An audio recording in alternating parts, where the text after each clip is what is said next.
Shalom, shalom, shalom.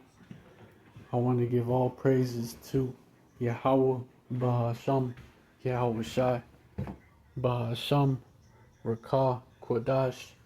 Double honors to the well, I can't do that. I'm not an official member. But shalom, and I'm not an official member of a GMS or affiliate camp. I'm just like a like-minded brother. But anyways, I keep forgetting because I used to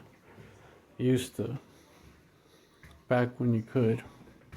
But anyway, shalom and salutations to the apostles and GMS who rule well. And I came out there spreading this truth like wildfire in all truthfulness and in all sincerity. I give meaning brothers, just in case you're new to this. An ancient Paleo Hebrew, just in case you're new to this.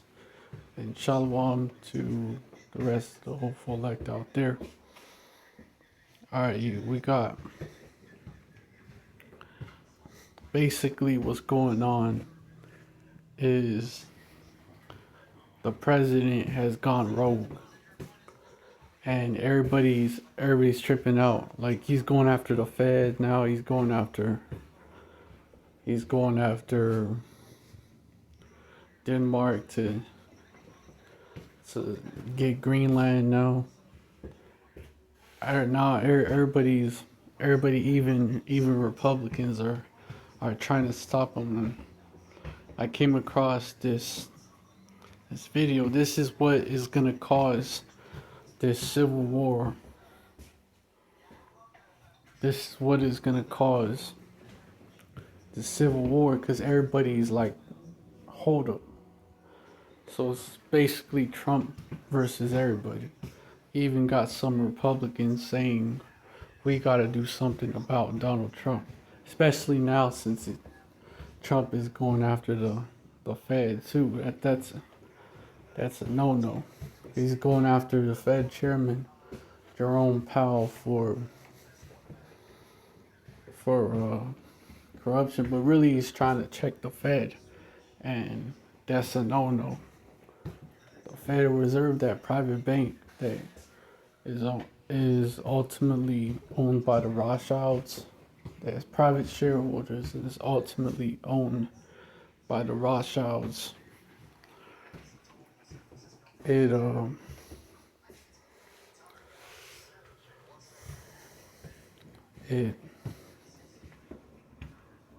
it's basically above the president, because that's how the Rothschilds control the money, and they see Trump going after the Fed, and they should. But basically, now you got them trying to check his war powers and shit, and Trump just unleashed on this Republican Senator Susan Collins. Now you got members of his own party that's stepping in trying to check him and shit. And I'm gonna play more of this video, and eventually this power struggle, and it may be soon, is gonna lead to a civil war in the U.S., which is spiritually known as Sodom and Egypt, as well as Babylon in the scriptures. And you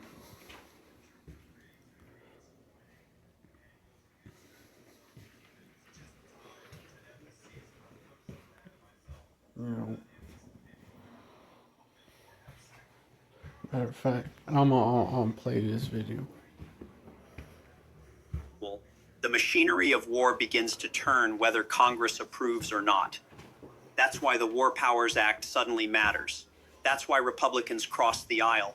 They weren't making a political statement. They were trying to close a door before it gets kicked wide open. To understand why this is happening, you have to understand how Trump sees the world. And I mean really understand it. Not the caricature, not the talking points, the actual operating logic inside his head. Trump doesn't think about geopolitics the way most leaders do. He doesn't see alliances as mutual commitments. He doesn't see treaties as binding obligations. He doesn't see international law as a framework that constrains everyone equally. He sees everything as a deal. And in a deal, there are winners and losers, leverage and weakness, properties to acquire and opponents to dominate. Check if someone's spying on you. Actually, it's pretty simple. If you notice any of these signs, it's time to Dominate. That worldview works in real estate. You can pressure a seller, you can bluff a competitor. You can walk away from a negotiation and come back stronger. But international relations aren't real estate. Countries have militaries, alliances have tripwires. Rhetoric has consequences that can't be undone with a phone call. When you tell the world that military force is on the table for acquiring allied territory, you're not making a deal. You're issuing a threat. He's eventually gonna try to do this, and it's gonna lead to also NATO, which is the beast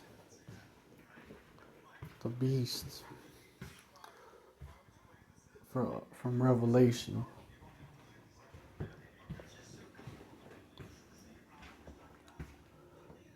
The 7, 8, 10 will be EU/NATO countries.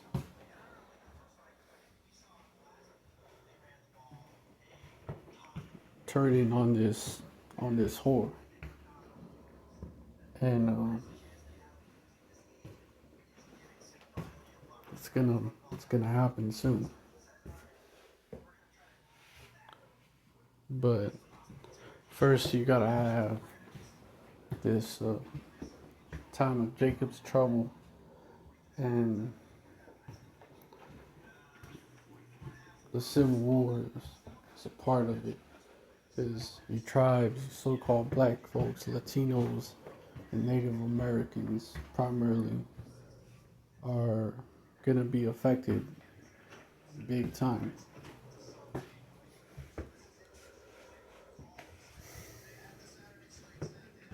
Because it's gonna be civil wars, race wars.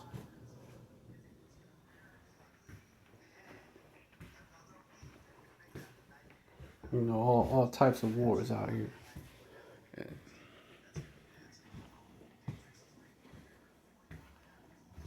Let me get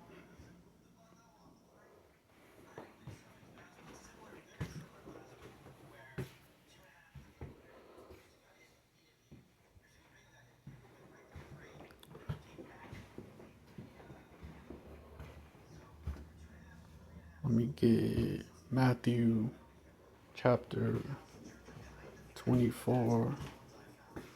Well, verse 7. For nation shall rise against nation, and kingdom against kingdom. There shall be famines and pestilences, earthquakes, in divers places. All these are the beginning of sorrows.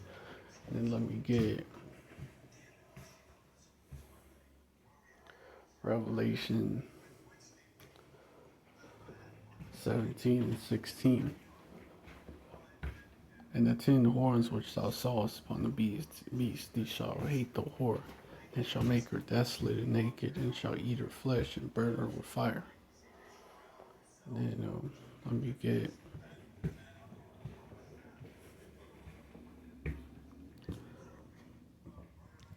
get Isaiah chapter 19 verse 2. And I will set the Egyptians against the Egyptians, and they shall fight everyone against his brother, and everyone against his neighbor, city against city, and kingdom against kingdom.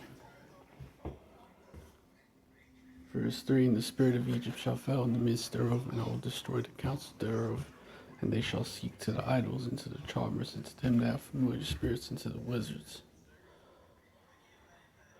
Verse 4, and the Egyptians will I give into the hand of a cruel Lord, and a fierce king shall rule over them, say Yahweh, Yahweh of hosts. And Yahweh is the name of the Father, meaning it means he exists, which is conjugation of I am, from Moses in the burning bush. Just FYI, just in case you're new to this. But That's the name of the Father, of the Most High, in the ancient Paleo Hebrew. But anyways, the Egyptians will give over into the hand of a cruel Lord, and a fierce king shall rule over them, say Yahweh, Yahweh of hosts. And Egypt, this place is compared to Egypt because it enslaved the both the nation, both houses of Israel, both kingdoms of Israel, the kingdom of Judah, which is the southern kingdom, and the kingdom of Israel, which is the northern kingdom.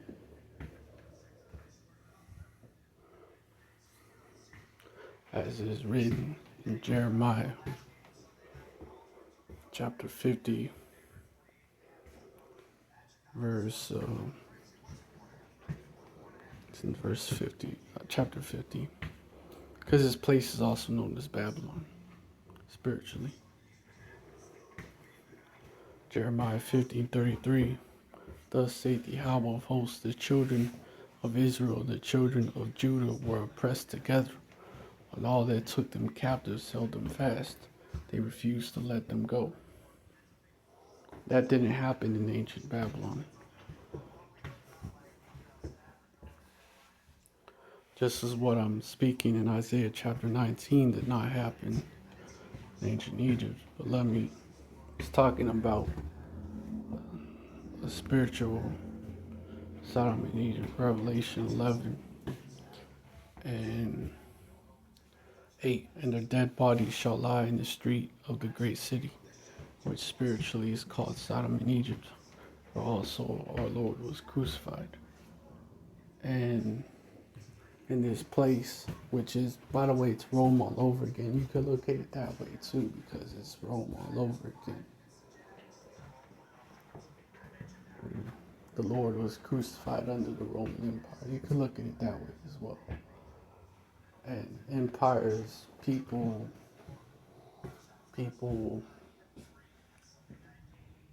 as well as empires, they be incarnate.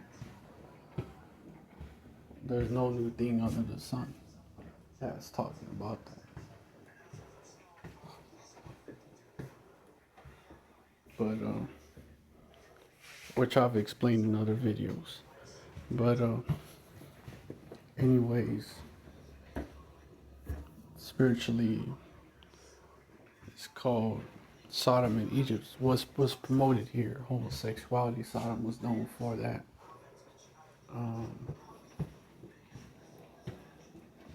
All kinds of, abominable sex acts is promoted here. So that's how it's compared to Sodom and Egypt, because the two houses of Israel were enslaved in Egypt and enslaved in America. And America has a lot in common with ancient Egypt.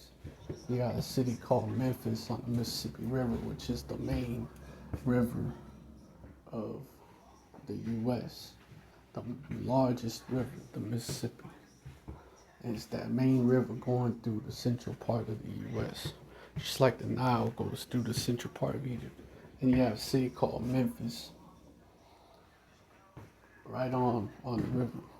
You have a city called Phoenix. Phoenix is an Egyptian bird. Rises from the ashes after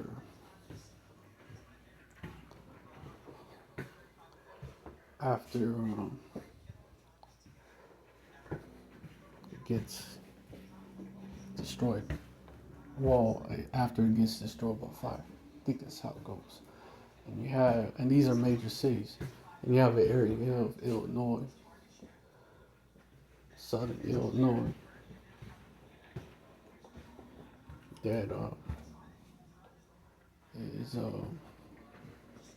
close to that Mississippi River, and it's called Little Egypt. And you you have obelisk in Washington D.C. It's called the Washington Monument. You have so many similarities with Egypt. You have a part of, well, this would be a similarity with Babylon. You have a part of New York called Babylon. You have a suburb of New York called that. So there's many similarities with Egypt. That's why this place is known as Egypt all over again, spiritual Sodom in Egypt. You know, Deuteronomy 28 and 68, which says, and Yahweh will bring thee into Egypt again with ships. When you look at Egypt like actual Egypt on a map from the land of Israel, they're neighbors. Why would ships be needed? By the way whereof I spake unto thee, thou shalt see it no more again. And there you shall be sold unto your enemies for bondmen and bondwomen. No man shall buy you, which means redeem, because when you look in the Hebrew, the word there means redeem. When you look in the Blue Letter Bible, you look, the word there for buy means redeem. And what is that speaking of? The transatlantic slave trade.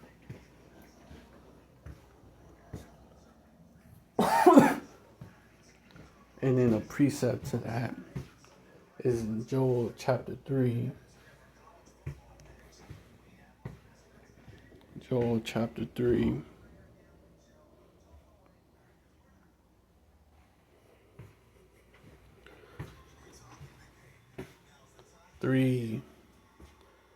Verse 3 down to verse 6.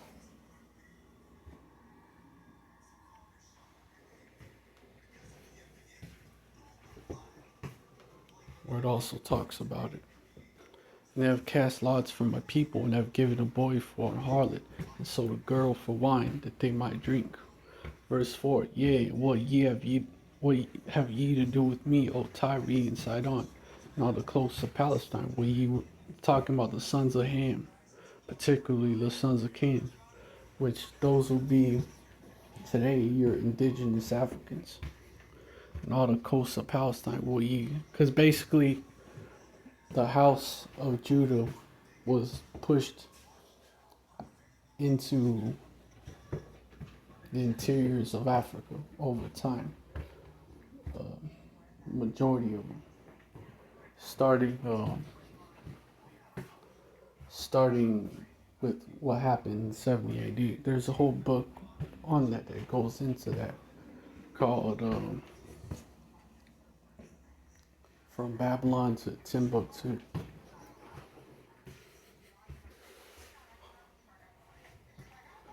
So, so-called Black Americans, y'all are the real Jews.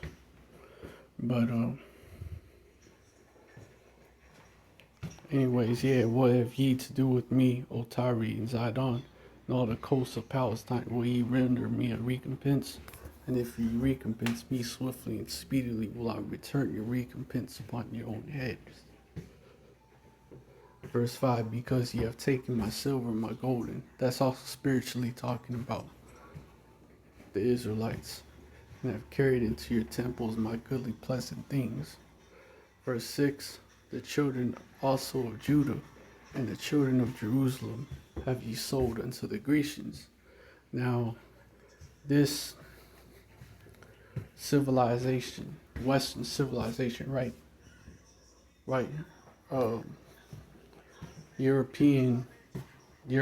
basically Europe and the U.S., basically, there is compared to what's called Greco-Roman civilization, the Greeks and the Romans, and has a lot of similarities with the Greeks and the Romans.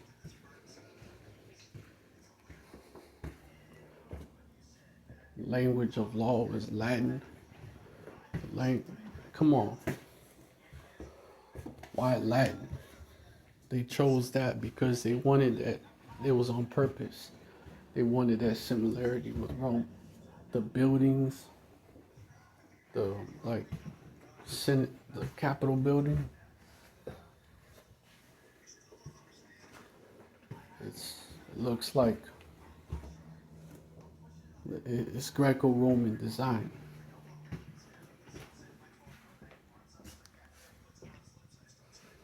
But so the Grecians are talking about these self-proclaimed so-called white people that bought the actual children of Judah and the children of Jerusalem, that ye might remove them far from their border, and that when emancipation, that was the purpose of it. And when you look into the word emancipation, it means emancipare. No, what I meant to say is, in Latin, it comes from the Latin word emancipare, meaning transfer of ownership. So all that happened during the Civil War is they were fighting over who would own the slaves, the average so-called white man or the elites. And the elites won. So Abraham Lincoln did not free the slaves. But anyways, yeah, this is Egypt all over again and Sodom all over again. And there's gonna be another civil war in this country. And they show you even these movies, predictive programming that they push out. Like there was one movie, we're not ignorant of Satan's devices, and there was a movie that came out that recently caused civil war, where you had Texas and you had California and a whole bunch of other states secede from the U.S. And the reason why is because the president wouldn't step down. And you could see Trump doing some shit like that. And getting impeached and not stepping down. Him and his supporters stopping that shit from happening.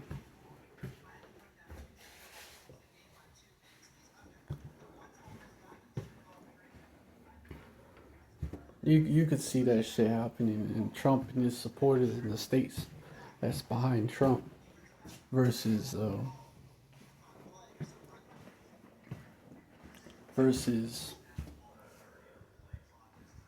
the states that's like, wait, hold up.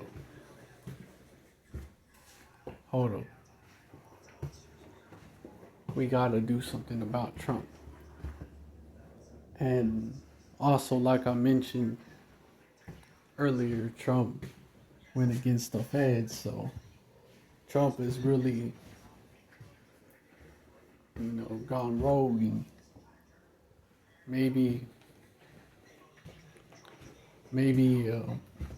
and this is gonna be a way that they're gonna to try to stop Trump. They're gonna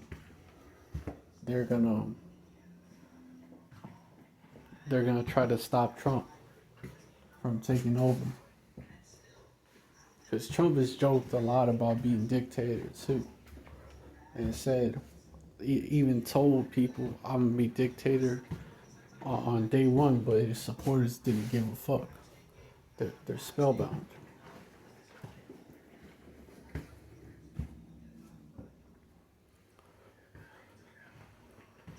So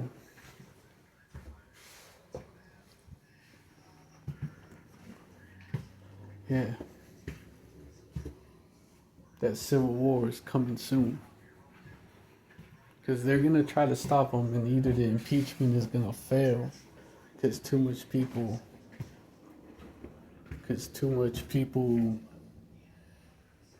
because the lawmakers are,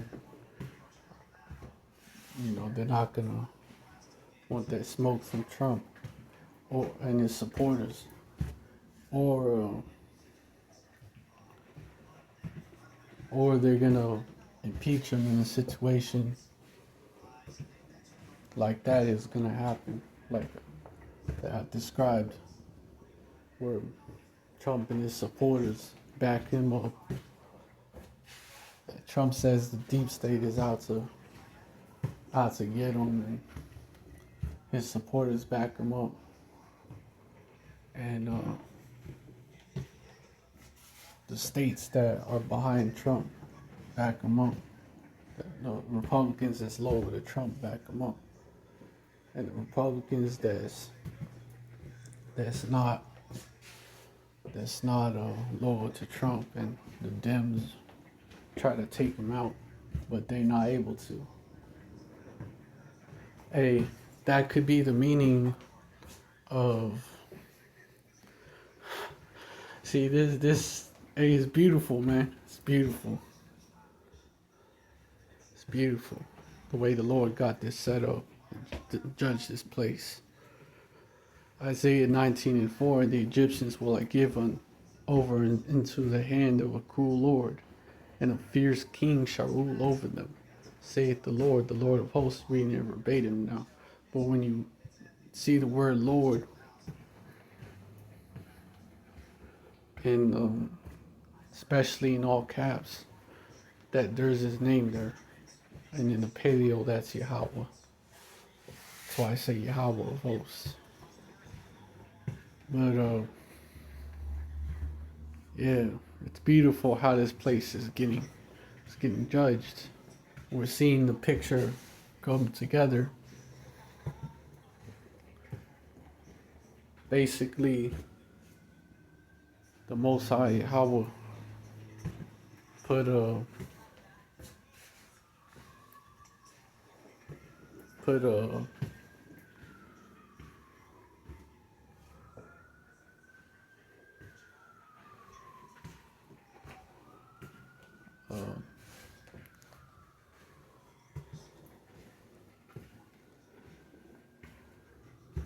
Most High Yahweh, I was trying to say, put a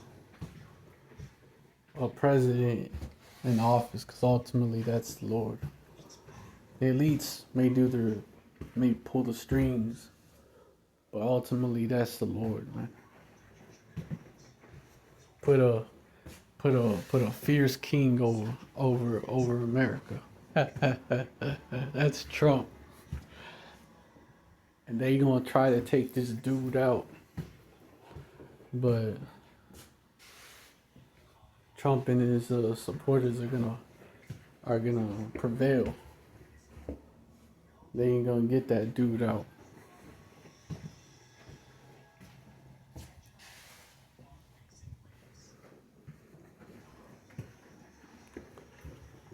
And the only way that they're gonna be able to stop Trump and Trump's America is by nukes. Basically, Trump, he's gonna be that dictator. I can see it could go down some other way, but we close, and I could see it going down this way. Cruel Lord and a fierce king shall rule over them. Say the Yahweh of hosts. And he's gonna have that absolute power to bring about a new world order. You know, with the mark of the beast and all that, which is the RFID chip, which will be that solution to all the, basically it will be pushed as a solution to all the world's problems. But anyways, hope this video was edifying to the elect. I want to give all praises to Yahweh Bahasham Yahweh Shai Bahasham Rakak Wadash. And Yahweh Shai is the name of the Son, meaning he saves, he exists in ancient Paleo Hebrew. Because he was a Hebrew Israelite from the tribe of Judah. And very much in touch with his heritage. He wasn't a Greek. And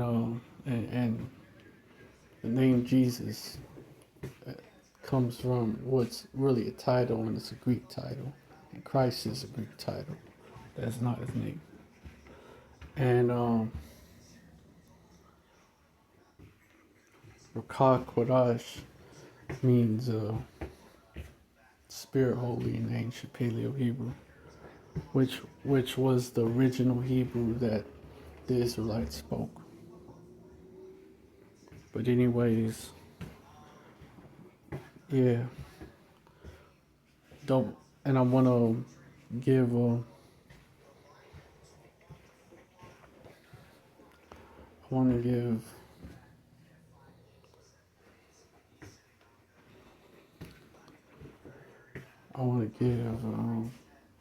actually can't, what I'm trying to say is and Shalom, salutations. Shalom means peace.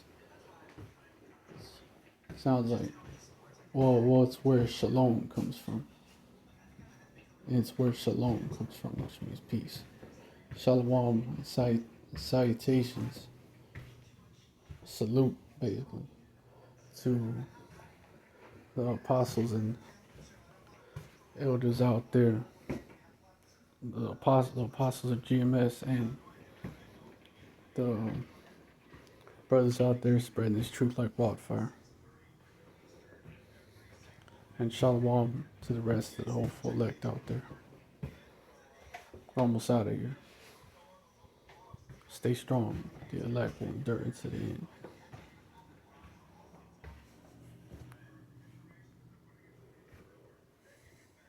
Shalom.